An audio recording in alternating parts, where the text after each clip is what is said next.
আসসালামু আলাইকুম। প্রিয় দর্শক, অন্য মঞ্চের আলাপচারিতায় আপনাদের আমন্ত্রণ জানাচ্ছি। আজ আমাদের সঙ্গে আলোচনার জন্য আছেন বিশিষ্ট সাংবাদিক ও কলামিস্ট জনাব আমিন আল রশিদ। জনাব আমিন আল রশিদ, আপনাকে আমাদের অনুষ্ঠানে স্বাগত জানাচ্ছি। ধন্যবাদ পাওয়া ভাই। জনাব আমিন আল রশিদ, আপনি জানেন যে আওয়ামী লীগের রাজনৈতিক কর্মকাণ্ড নিষিদ্ধ হওয়া নিয়ে প্রথমবারের মতো দেখলাম আজকে ভারত একটা আনুষ্ঠানিক প্রতিক্রিয়া জানিয়েছে এবং সেখানে ভারতের পররাষ্ট্র মন্ত্রণালয়ের মুখপাত্র রণধীর জয়সওয়াল তিনি যে কথাটা বলেছেন আমি আপনাকে হুবহু পড়ে শোনাই। তিনি বলেছেন, কোনো উপযুক্ত পদ্ধতি অনুসরণ না করেই আওয়ামী লীগের উপর নিষেধাজ্ঞা আরোপ একটি উদ্বেগজনক ঘটনা। তো এটাকে আপনি কিভাবে মূল্যায়ন করবেন? এইটার দুইটা দিক আছে কামাল ভাই। প্রথমত উনি যে কথাটা বলেছেন যে কোন ধরনের পদ্ধতি ছাড়া, এইটা ঠিক না। কারণ একটা উপযুক্ত পদ্ধতি সরকার পদ্ধতি উনি বলেছেন যে উপযুক্ত। উপযুক্ত পদ্ধতি সংজ্ঞাটা কি? সরকার আওয়ামী লীগের কার্যক্রম নিষিদ্ধ করেছে কিন্তু একটা আইনি প্রক্রিয়ার মধ্য দিয়ে। সন্ত্রাস বিরোধী আইনে রাজনৈতিক দলের কর্মসূচি কর্মকাণ্ড সরকার চাইলে রেস্ট্রিক্টেড ইভেন নিষিদ্ধ করতে পারে, আইনের মধ্যে আছে। ফলে সরকার যদি আইনি কাঠামোর মধ্যে ফেলে কোনো রাজনৈতিক দলের বা কোনো সংগঠনের কার্যক্রম সীমিত সময়ের জন্য বা দীর্ঘ সময়ের জন্য নিষিদ্ধ করে, এটা কিন্তু বেআইনি না। অর্থাৎ আপনি যদি দেখেন আইনের দৃষ্টিতে দেখে এটা কিন্তু বেআইনি না। এখন আপনি যদি বলেন যে নীতির দিক থেকে বা উপযুক্ত, জয়সওয়াল যে শব্দটি বলেছেন উপযুক্ত, আমি জানি না উনি তো ইংরেজিতে স্টেটমেন্ট দিয়েছেন, সেটা বাংলা করেছে আমাদের গণমাধ্যম। আমি ইংরেজি স্টেটমেন্টটা পড়তে পারলে সুবিধা হতো, তো আমি ওইটা ধরেই বলছি। উপযুক্ত বলতে উনি হয়তো মিন করেছেন যে একটা বিচারিক প্রক্রিয়ার মধ্য দিয়ে যদি হতো। আপনি খেয়াল করবেন যে আওয়ামী লীগের নিষিদ্ধ কার্যক্রম নিষিদ্ধ করবার দাবিটা কিন্তু বিএনপিও জানিয়েছে। যদিও অনেক সময় বিএনপি সমালোচনা করা হচ্ছিল যে তারা বোধহয় আওয়ামী লীগ নিষিদ্ধ চায় না বা ব্লাবলা। বিএনপি শুরু থেকে বলছিল এই কথাটি যে আওয়ামী লীগের রাজনীতি কিংবা দল হিসেবে আওয়ামী লীগকে নিষিদ্ধ করা, জুলাই অভ্যুত্থানে তাদের যে রোল সেটার এক ধরনের বিচার হওয়াটা, এটা হতে হবে বিচারিক প্রক্রিয়ার মধ্য দিয়ে। অর্থাৎ যেহেতু আওয়ামী লীগের এই জুলাই গণ অভ্যুত্থানের ঘটনায় দলটির অনেক শীর্ষ নেতার বিরুদ্ধে মামলা হয়েছে, বিচারটা চলমান, এবং এই ট্রাইব্যুনালে রায় হওয়ার পরে কোন একটি রায়ের আলোকে কিংবা কোনো পর্যবেক্ষণের আলোকে যদি সরকার দলের কার্যক্রম ইভেন দলকে নিষিদ্ধ করত, সেটা বোধহয় জয়সওয়ালের ভাষায় উপযুক্ত হতো। কিন্তু সরকার যেহেতু এটি করেছে এক ধরনের তাড়াহুড়া করে, যে সন্ত্রাস বিরোধী আইনে, এটা প্রথমত আমি বলবো যে বেআইনি না। কিন্তু আপনি যদি আলোচনাটা এভাবে করেন যে বাংলাদেশের একটি প্রধানতম দল, যে দলটি স্বাধীনতার নেতৃত্ব দিয়েছে, যে দলটি দীর্ঘদিন ক্ষমতায় ছিল, এখন যে কোনো পরিপ্রেক্ষিতেই হোক দলটি ক্ষমতাচ্যুত হওয়ার পরে আপনি এরকম তাড়াহুড়া করে একটা পরিপত্র জারি করে নিষিদ্ধ তার কার্যক্রম নিষিদ্ধ করতে হলো কেন? এটা যদি আপনি অপেক্ষা করতেন বিচার পর্যন্ত, ট্রাইব্যুনালের বিচার হওয়া পর্যন্ত, তাহলে হয়তো বিতর্কটা কম হতো। এখন কেন এটা করতে হলো সেটা আপনিও জানেন, যে একটা আন্দোলন হলো, এনসিপি জামাত তারা রাস্তায় নামলো, প্রধান উপদেষ্টা বাসভবন এক অর্থে তারা ঘেরাও করলো, শাহবাগে ব্লকেট করলো।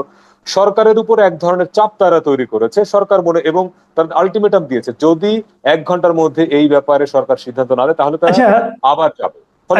আমি সরকার ফিল করেছে আমার মনে হয়। আচ্ছা, এই চাপটা কি অনেকে আবার যে এত ভাবে এবং এত অনুপ্রেশে তাদেরকে পানি সরবরাহ করা হয়েছে, তাদেরকে শীতল পানির পরশ দেওয়া হয়েছে, হ্যাঁ, এটা কি অন্যান্য এবং নিষিদ্ধ এলাকায় তাদেরকে সমাবেশ করতে দেওয়া হয়েছে, এটা কি আসলে একটা প্রকৃতপক্ষে আন্দোলন ছিল নাকি একটা পাতানো একটা আন্দোলন ছিল?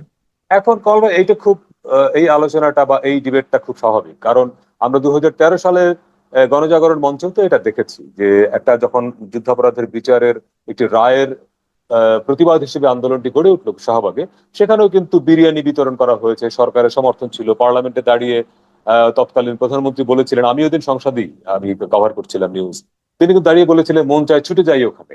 তার মানে সরকারের ওই আন্দোলনের সমর্থন ছিল। তো একইভাবে এই যে এখন এনসিপি বা জামাত, যারা এই সরকারের এখন প্রধান স্টেক হোল্ডার যদি আমরা বলা হয়, তারা যদি একটা আন্দোলন করে এবং যেই আন্দোলনটা তারা যেই দাবিতে করছে, সেই দাবিটা তো সরকারেরও দাবি মানে সরকার তো আওয়ামী লীগকে বা আওয়ামী লীগ কার্যক্রমকে নিষিদ্ধ করতোই। কেননা 5ই সেপ্টেম্বর অর্থাৎ অন্তর্বর্তী সরকার দায়িত্ব নেওয়ার 1 মাসের মধ্যেই কিন্তু আসিফ নজরুল তৎকালীন আইন উপদেষ্টা বলেছিলেন, বা বর্তমান আইন উপদেষ্টা বলেছিলেন যে সম্ভবত আসিফ মাহমুদ বলেছিলেন যদি ভুল না করে থাকি, যে আওয়ামী লীগের বিচার হওয়ার আগ পর্যন্ত কর্মকাণ্ড তারা করতে পারবে না। এই সিদ্ধান্তটা তো সেপ্টেম্বর মাসের, এবং তার মানে কি আওয়ামী লীগের এই কার্যক্রম নিষিদ্ধ হওয়াটা সময়ের ব্যাপার ছিল মাত্র। তারা হয়তো একটা অপেক্ষা করছিল, এবং এই আন্দোলনে বা এই লাস্ট যে তারা ব্লকেট করলো তাতে সরকারের সমর্থন তো আছে, এটা খুব পরিষ্কার। পানি ছিটানোর ব্যাখ্যাটা ডিএনসিসির প্রশাসক যেটি দিয়েছেন সেটি আবার আমার কাছে লজিক্যাল মনে হয়েছে, কারণ উনি বলেছেন যে এই হিট বাড়ার পর থেকে, গরম বাড়ার পর থেকে ঢাকার বিভিন্ন স্পটে তাদের যে এই পানি ছিটানোর গাড়ি, এটা মোবাইল, এরা বিভিন্ন জায়গাতে এবং আমি বিভিন্ন নিউজেও দেখেছি যে বিভিন্ন জায়গায় এরা পানি ছিটাচ্ছে। তো যেখানেই জমায়েত বেশি, অনেক লোক সমাগম হয়েছে, সেখানেই এই সিটি কর্পোরেশন গাড়িটা গেছে পানি ছিটানোর জন্য। এটি ডিএনসিসির প্রশাসক বলেছেন, আমার কাছে লজিক্যাল মনে হয়েছে। কিন্তু আচ্ছা, আপনি যেটা ওইটা কি বলেছেন আপনার কাছে রাইট, লজিক্যাল মনে হয়েছিল? এর আগে যে একবার দেখলাম যে শিক্ষকদের সমাবেশকে এই জল কামান মারা হয়েছিল, ওটা কেমন লজিক্যাল মনে শিক্ষকদের হয়েছিল? আন্দোলনে যখন জলকামান মারা হয়, এই পানি ছেটানোর মানে সমাবেশে পানি ছেটানো সিটি কর্পোরেশনের গাড়ি থেকে, এটা প্র্যাকটিসটা পরে শুরু হয়েছে। এবং শিক্ষকদের আন্দোলনটা তো সরকার প্রতিহত করতে চেয়েছে, আর এই আন্দোলনটা ও, তো সরকার প্রতিহত করতে চায় না। প্রতিহত করতে চাই নাই, তাহলে তো চায় না আলোচনা নাই। না, না, এটা তো চায় না, এটা তো খুব পরিষ্কার। কারণ সরকার যে আওয়ামী লীগের রাজনীতি নিষিদ্ধ করবে, কর্মকাণ্ড নিষিদ্ধ করবে, এটা তো সরকারের সিদ্ধান্ত, সরকারটা করতোই। তাহলে এই সেটা নাটকটা করার 10 দরকার কি ছিল? সরকার তো এমনি করতে পারতো, ওদেরকে না দিয়ে নাটক কোনো এইটা দরকার এক নেই। ধরনের চাপ, সরকার এটা দেখালো সবাইকে যে আমরা চাপের মুখে করেছি, যাতে করে বাইরেও এটা এক ধরনের জাজমেন্ট দেওয়া যায় যে না, এটা জাস্টিফাই করা যায়, পলিটিক্যালি পরিষ্কার থাকা জাস্টিফাইড যায় যে হবে? না।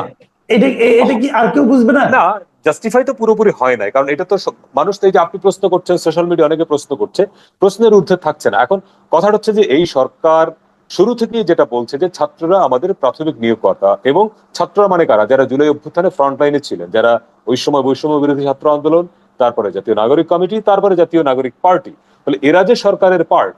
এই সরকারটা নির্দলীয় সরকার হলেও এই এনসিপি যে সরকারের অংশ, এটা নিয়ে তো কোনো ডিবেট নাই। এটা সরকার যদি অস্বীকার করে, এনসিপি অস্বীকার করলেও তো কিছু করার নাই, এটা ফ্যাক্ট। মানুষ এটা মনে করে, বিশ্বাস করে, ফলে এনসিপি এমন কোনো দাবি নিয়ে সামনে যাবে না যেটা সরকার বাস্তবায়ন করতে পারবে না। এই আওয়ামী লীগকে নিষিদ্ধ করার দাবিতে যে আন্দোলনটা হলো, আমরা দেখলাম যে এই আন্দোলনে, এই জুলাই আন্দোলনে যে শক্তিগুলো একসঙ্গে ছিল, তারা যেন অধিকাংশই, দুই একটা পার্টি বাদে, যেমন ছাত্র দল বাদে, আর প্রায় সবাই কিন্তু এখানে আবার একত্রিত হয়েছিল। এটা যেমন একটা ইতিবাচক দিক ছিল, আবার তেমনি আমরা দেখলাম এই আন্দোলনটা শেষ হওয়ার সঙ্গে সঙ্গে এই শাহবাগের সমাবেশের কিছু ঘটনাকে কেন্দ্র করে আবার তাদের মধ্যে একটা বিভেদও দেখা যাচ্ছে। তো এই বিভেদটাকে কেউ কেউ পাতানো বলছে, কেউ কেউ আদর্শিক বিভেদ বলছে। আপনি এটাকে কিভাবে দেখেন? আপনি তো ইঙ্গিত করছেন শাহবাগে যখন আন্দোলন চলছে একটা স্লোগান নিয়ে, যে সেখানে একটি পক্ষ বা আমরা যে বলি শিবিরের লোকজন হয়তো স্লোগান দিয়েছিল যে গোলাম আজমের বাংলায় আওয়ামী লীগের ঠাঁই নাই, নিজামীর বাংলায়, এরকম স্লোগানও বোধহয় দেওয়া হয়েছিল যে আজকের এই দিনে সাইদি তোমায় মনে পড়ে, এরকম স্লোগান দেওয়া হয়েছিল। তো এগুলো জামাত শিবিরের এন্ড থেকে হয়তো লজিক্যাল, যে তারা যে আদর্শ বিলং করে, তারা মুক্তিযুদ্ধকে যেভাবে দেখে, মুক্তিযুদ্ধের ন্যারেটিভ তাদের কাছে যা, তাতে তাদের জন্য এই স্লোগানটা অস্বাভাবিক না। কিন্তু এই আন্দোলনের ওখানে আয়োজক ছিল মূলত এনসিপি। এনসিপির মঞ্চে দাঁড়িয়ে এরকম একটি স্লোগান দেওয়াটা এনসিপির জন্য বিব্রতকর, দুই কারণে বিব্রতকর। আপনি মনে করে রাখবেন যে 28শে ফেব্রুয়ারি যখন জাতীয় নাগরিক পার্টি দল হিসেবে আত্মপ্রকাশ করে, তারা ঘোষণা দিয়েছিল যে তারা হবে মধ্যপন্থী দল, হবে মানে কোনো ধর্মীয় দল হবে না। এবং বাংলাদেশের মধ্যপন্থী দল বলতে আমরা বিএনপি আওয়ামী লীগকে বুঝি, যারা কট্টর ইসলামিস্টও না, আবার ইসলামের বাইরেও না, বা তারা ইসলাম ধর্মের এগেনস্টে যায় এরকম কোন আইন বা নীতিমালার পক্ষে না। তার মানে যদি এনসিপির করা কোনো একটা মঞ্চে, প্ল্যাটফর্মে এরকম ধর্মীয় স্লোগান, বা জামাত শিবির যেহেতু ধর্মীয় দল, তারা যদি তাদের ধর্মীয়, তাদের দলীয় আদর্শের কোনো স্লোগান দেয় যেটা বাংলাদেশের বৃহত্তর মানুষের সেন্টিমেন্টে আঘাত করে, যে বাংলাদেশটা দাঁড়িয়ে আছে মুক্তিযুদ্ধের উপরে, যে বাংলাদেশে দাঁড়িয়ে আছে মুক্তিযুদ্ধ বিরোধী শক্তি জামাত শিবিরের পরাজয়ের উপরে, আনু মোহাম্মদের ভাষায় আমি বলছি, অথবা আনু মোহাম্মদের ভাষায়, সেই দেশে যদি স্লোগান দেয় যে আজকের এই দিনে সাইদি তোমায় মনে পড়ে, কিংবা গোলাম আজমের বাংলায় আওয়ামী লীগের ঠাঁই নাই, সেটা দল হিসেবে এনসিপি কে প্রশ্নের মুখে ফেলে যে তাহলে কি এনসিপিও এই জামাত শিবিরের পেটে ঢুকে গেল? এনসিপি কি তাহলে কট্টরপন্থীদের দলের ভেতরে ঢুকে গেল? আমার মনে হয় এনসিপির তরফ থেকে যে স্টেটমেন্টটা দেওয়া হয়েছে গতকাল, তারা এই ভয় থেকে দিয়েছে, বা এটা পরিষ্কার করবার জন্য দিয়েছে যে না, তারা জামাত শিবিরের পেটের মধ্যে ঢোকে নাই, বরঞ্চ 1971 প্রশ্নে, মুক্তিযুদ্ধের প্রশ্নে তারা বাংলাদেশের মেজরিটি মানুষ যে ফিলিংটা ধারণ করে, আপনি বাংলাদেশের একজন মানুষ যেই দলের সমর্থক হোক না কেন, বিএনপি, জাতীয় পার্টি, জামাত, আওয়ামী লীগ, জামাত বাদে আমি বলছি, যারা মুক্তিযুদ্ধের প্রশ্নে মনে করে যে ন্যারেটিভকে বিশ্বাস করে, এনসিপি সেই ন্যারেটিভের বাইরে না, অর্থাৎ জামাতের ন্যারেটিভ এনসিপি ওন যে করে না, এটা বোঝানোর জন্য হয়তো এই স্টেটমেন্টটা তারা দিয়েছে। এবং মাহফুজ আলম, একজন প্রভাবশালী উপদেষ্টা, যিনিও হয়তো সরকার থেকে বেরিয়ে গিয়ে একসময় এনসিপিতে যোগ দেবেন বলে আমরা ধারণা করি, তিনিও যে পোস্ট দিয়েছেন সেখানে পরিষ্কার করেছেন যে বাংলাদেশের মুক্তিযুদ্ধের সময় যারা গণহত্যার সহযোগী ছিল, মানে তিনি নাম লেখেন নাই, জামাত শিবির, জামাত ইসলামী, তারা এখন পর্যন্ত ক্ষমা চায় নাই। এবং তিনি বলেছেন যে বাংলাদেশের রাজনীতি করতে হলে পাকিস্তান পন্থা বাদ দিতে হবে এবং মুক্তিযুদ্ধের এই যে অবস্থানটা পরিষ্কার করতে হবে মুক্তিযুদ্ধের প্রশ্নে। এইটা না করলে পরে তারা, যেটা অ্যাপারেন্টলি বলে দিয়েছে, তারা জামাতের সঙ্গে নাই, এরকম। এরপরেই তো ক্যাচালটা তৈরি হলো। ফলে আমার কাছে মনে হচ্ছে সমস্যাটা আদর্শিক। প্রথমত, যে এনসিপি নিজেকে বোঝাতে চেয়েছে যে তারা মডারেট দল, তারা মধ্যপন্থী দল, ৭১-এর প্রশ্নে, মুক্তিযুদ্ধের প্রশ্নে তারা জামাতের আদর্শকে বিলং করে না, এক। আর দুই, আপনি যেটা বলেছেন যে কেউ কেউ সন্দেহ করে এটা পাতানো কিনা নিজেদের মধ্যে, কারণ জুলাইয়ের অভ্যুত্থানে তো যে কয়টা শক্তি ছিল তার মধ্যে অন্যতম প্রধান শক্তি ছিল জামাত শিবির, এবং ফ্রন্টলাইনে যে নেতাদেরকে আমরা এখন চিনি এদের অনেকের রুট তো আসলে জামাত শিবির। তাহলে এই ভাই ভাই লেগে গেল কেন? এটা কি পাতানো? এটা কি অন্য কোনো কিছুর দিকে ডাইভার্ট করা? ধরেন মির্জা আব্বাস, বিএনপি নেতা, গতকাল যে অনেকগুলো শক্ত শক্ত কথা বলেছেন সরকারের ব্যাপারে, যে এখানে সরকারের মধ্যে অনেক বিদেশি নাগরিক, অনেক বিদেশিরা বিদেশে আসছেন, এটা ঔপনিবেশিক শাসন চলছে কিনা, ব্লা ব্লা অনেক কথা বলছেন। আবার একই সঙ্গে বিএনপি নির্বাচনের চাপ দিচ্ছে। সবকিছু মিলিয়ে কি একটা দৃষ্টি অন্যদিকে ঘুরানোর চেষ্টা কিনা, এই সংশয়ও কারো কারো মধ্যে আছে। কিন্তু আমার মনে হয় যে এটা শুধুমাত্রই এনসিপি প্রমাণ করবার চেষ্টা করছে, বৃহত্তর জনগোষ্ঠীর কাছে এই মেসেজ দেওয়ার চেষ্টা করছে যে তারা, জামায়াত ইসলাম এবং এনসিপি এক না, এটি তারা বোঝানোর চেষ্টা করছে আমার মনে হয়। একটা জিনিস লক্ষ্য করেছেন আপনি যে গত কয়েকদিনের রাজনীতিতে, দেশের যে রাজনীতি চলছে, বিভিন্ন যে ঘটনাগুলি চলছে, যে ঘটনাগুলি মানুষের মধ্যে মুখে মুখে আলোচিত হচ্ছে, তার কোথাও কিন্তু দেশের সবচেয়ে বড় দল হিসেবে নিজেদেরকে দাবি করা বিএনপি কে পাওয়া যাচ্ছে না। তো না, কিন্তু আওয়ামী লীগ, এটা কি বিএনপির একটা আওয়ামী লীগের কার্যক্রম নিষিদ্ধ করার পরে কিন্তু স্টেটমেন্ট দিয়েছেন মির্জা ফখরুল ইসলাম আলমগীর। তিনি বলেছেন যে তারা দেরিতে হলেও সরকার যে পদক্ষেপ নিয়েছে এটাই আনন্দিত। যদিও বিএনপির স্ট্যান্ড ছিল ভিন্ন। শুরুর দিকে বিএনপি বলেছিল যে আওয়ামী লীগের কার্যক্রম, আওয়ামী লীগকে নিষিদ্ধ করতে হবে বিচারিক প্রক্রিয়ার মধ্য দিয়ে, এরকম সরকারি পরিপত্র বা প্রজ্ঞাপন জারি করে নয়। কিন্তু তারপরে যখন সরকার সিদ্ধান্তটি নিল, মির্জা ফখরুল কিন্তু বলেছেন সাংবাদিকদের সামনে তারা আনন্দিত, স্টেটমেন্ট তো দিয়েছে। এবং গতকালকে মির্জা আব্বাস, না না, স্টেটমেন্ট দেয়নি আমি তা বলছি না, কিন্তু আমি আচ্ছা, বলছি আলোচনায়, মূল আলোচনায় কিন্তু তারা অনুপস্থিত। মানে তারা যে একটা বড় ফ্যাক্টর দেশের রাজনীতিতে, এটা কিন্তু মানুষ সাধারণত বুঝতে পারে নাই। আলোচনায় কিন্তু তারা ছিল না। এত বড় একটা ঘটনা দেশে ঘটতেছে, সেই ঘটনায় তাদের অবস্থান ছিল অনেকটা ওই যে ব্রিজের ডামি হ্যান্ডের মতো। তো এই জিনিসটা কি তাদের মানে তাদের মানুষ যারা বিএনপির সমর্থক তারা তো আশা করে দেশের প্রত্যেকটা বড় ঘটনায় তার দল একটা বড় ভূমিকা রাখবে। এই ভূমিকাটা কি বিএনপি রাখতে পেরেছে? এখন এই প্রশ্নের উত্তরটা বিএনপির কোন নেতা দিলে ভালো হয়। আমার কাছে যেটা মনে হয়, আজকে মির্জা ফখরুল দেশের বাইরে গেছেন এবং গতকালকেই কিন্তু তারেক রহমান তো প্রতিদিনই, অলমোস্ট প্রতিদিনই কোনো না কোনো বড় সমাবেশে ভার্চুয়ালি যুক্ত হয়ে বক্তব্য দিচ্ছেন। এবং মোটামুটি তিনি একই রকমের কথা বলছেন, শুরুর থেকেই ৩১ দফার কথা বলছেন, আহ গণতান্ত্রিক প্রসেসের কথা বলছেন, দ্রুত নির্বাচনের কথা বলছেন। ফলে এখন আপনি যেটা মিন করছেন যে সাম্প্রতিক সময়ে যে বড় বড় ঘটনা ঘটে যাচ্ছে জামায়াত ইস্যুতে, এনসিপির ইস্যুতে, আমার কাছে মনে হয় যে এই ডিবেটের মধ্যে বিএনপি সচেতন ভাবে ঢুকতে চায়নি।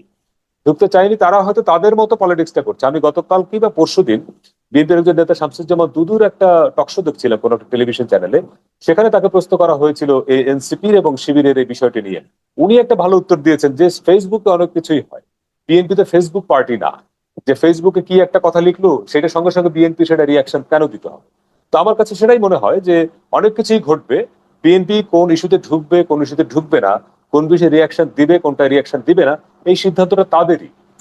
কিন্তু জনগণ হয়তো প্রত্যাশা করে যে এই ইস্যুতে বিএনপির কথা বলা উচিত। এখন এটা একেবারেই বিএনপির নিজস্ব রাজনৈতিক স্ট্র্যাটেজি, তারা কতটুকু ইনভলভ হবে। কিন্তু আমার কাছে মনে হয়েছে বিএনপির নেতাদের সাম্প্রতিক কথাবার্তায় তারা কিছুটা হতাশ হতাশ এই সেন্সে যে তারা হয়তো বিশ্বাস করা শুরু করেছেন যে অন্তর্বর্তী সরকার হয়তো আগামী বছরের জুনের মধ্যে, অর্থাৎ ডিসেম্বর থেকে জুনের মধ্যে নির্বাচনের যে প্রতিশ্রুতি দিয়ে রেখেছে সেই প্রতিশ্রুতি সরকার পূরণ করবে কিনা, এটি নিয়ে বিএনপির মধ্যে সম্ভবত একটা সংশয় তৈরি হয়েছে। সেজন্য তাদের মধ্যে এক ধরনের ফ্রাস্ট্রেশন আমার মনে হয়েছে তাদের নেতাদের কথাবার্তার মধ্যে আছে। সেজন্য তারা হয়তো একটু ওয়েট করছেন যে একটু দেখি, একটু অবজার্ভ করি, চট করে রিয়াকশনটা না দেই। আমার ধারণা তারা একটু গো স্লো নীতিতে আগাচ্ছেন। আর জামাতের সঙ্গে তাদের একটা টানাপোড়েন তো আছে। আমাদের যেটা মনে রাখতে হবে যে বাংলাদেশের রাজনীতিতে এই সময়ে বিএনপি, জামায়াত এবং এনসিপি এখনো নিবন্ধিত দল না, জামায়াতের নিবন্ধন নাই, তারপরেও আগামী নির্বাচনে প্রধানত এই তিনটি দল ফ্যাক্টর হবে যদি নির্বাচনটা হয়, যেদিনই হোক। এই তিনটি দলের ফ্যাক্টর হয়, বিএনপির সঙ্গে জামায়াতের টাইটা কি হবে, বিএনপির সঙ্গে জামায়াতের রসায়নটা কি হবে, তার উপরে অনেক কিছু নির্ভর করবে। ইভেন নির্বাচনটা কবে হবে সেটাও নির্ভর করবে কিন্তু জামায়াতের সঙ্গে বিএনপির কি নেগোসিয়েশন, কি আলোচনা, কি সমঝোতা হলো। আমার ধারণা জামায়াতের সঙ্গে রসায়নটা একটু ঠিকঠাক করা, এই জন্য বিএনপি হয়তো সব বিষয়ে চট করে রিয়াকশন দিচ্ছে না, এটা আমার মনে হয়। জি, অনেক ধন্যবাদ জনাব আমিনুর রশিদ।